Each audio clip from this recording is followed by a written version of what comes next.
नक्श की बात सुनकर अनिका अब पूरी तरह से अपने होठ चबाने लगी और उसके बाद उसने नक्श से कुछ और नहीं पूछा। बस थोड़ी देर सोचने के बाद नक्श ने अनिका से कहा, अरे हाँ, मुझे थोड़ा काम है, तो आप लोग तो मम्मी जी के साथ मिलकर घर चले जाओ और मेरा इंतजार करने की कोई जरूरत नहीं है। और हाँ, ध्यान से जाना। अनिका ने पहले कार्तिक की ओर देखा जो नक्श के ठीक बाजू खड़ा था। उसके बाद उसने नक्श की ओर देखा और अपना सिर हिलाया और चित्रा वहाँ से निकल गई। अब अनिका भी समझ गई थी कि दो दोस्त कई सालों के बाद मिले हैं, तो इसलिए नक्श और कार्तिक एक दूसरे के साथ बैठना चाहते हैं।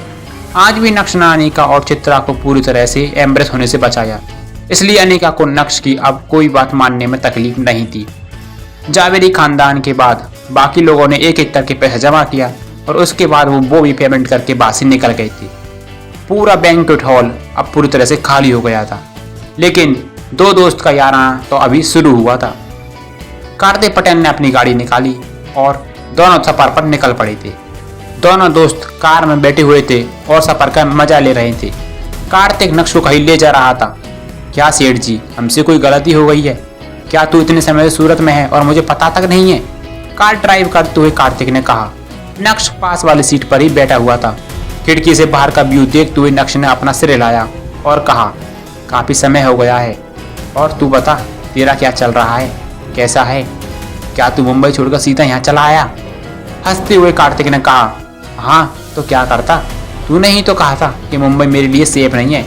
ये ले पैसे और बना अपनी जिंदगी। यार, बाप ने तलाक मारकर बाहर कर दिया, वो अलग बात है कि अब जब मेरा बिजनेस चमक गया है तो बाप भी अपनी लाइन पर आ गया है।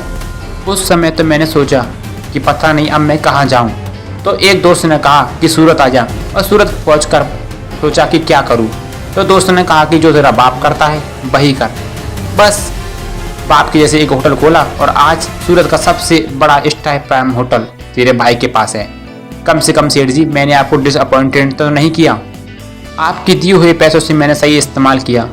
मिस्टर पटेल, सच कहूँ यार, तेरी सक्सेस को देखकर मैं बहुत खुश हूँ, और मैंने एक्सपेक्ट नहीं किया था कि होटल प्राइम स्टार तेरा होगा।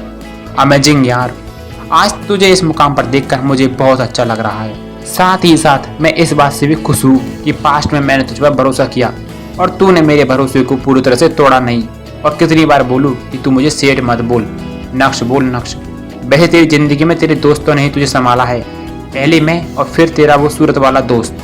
कार्तिक ने भी सिर हिलाते हुए कहा, हाँ यार, मेरी ज़िंदगी को संभालने वाले और मेरी ज़िंदगी बनाने वाले तुम ही दो चार लोग हो, और जिसने भी मेरे लिए किया मैं उसे भूलने वालों में से नहीं हूँ। और तू भी मुझे मिस्टर पटेल मत बोल। क्या है ये? क्योंकि कार्तिक ड्राइव कर रहा था इसलिए उसका पूरा ध्यान रोड पर था, लेकिन उसकी आंखों में नक्श के प्रति चमक दिखाई दे रही थी। क्या अब जावेरी खानदान नक्श को छोटा समझने की गलती करेगा, या फिर नक्श की मदद करने के बाद अनिका नक्श से क्लोज आने लगेगी?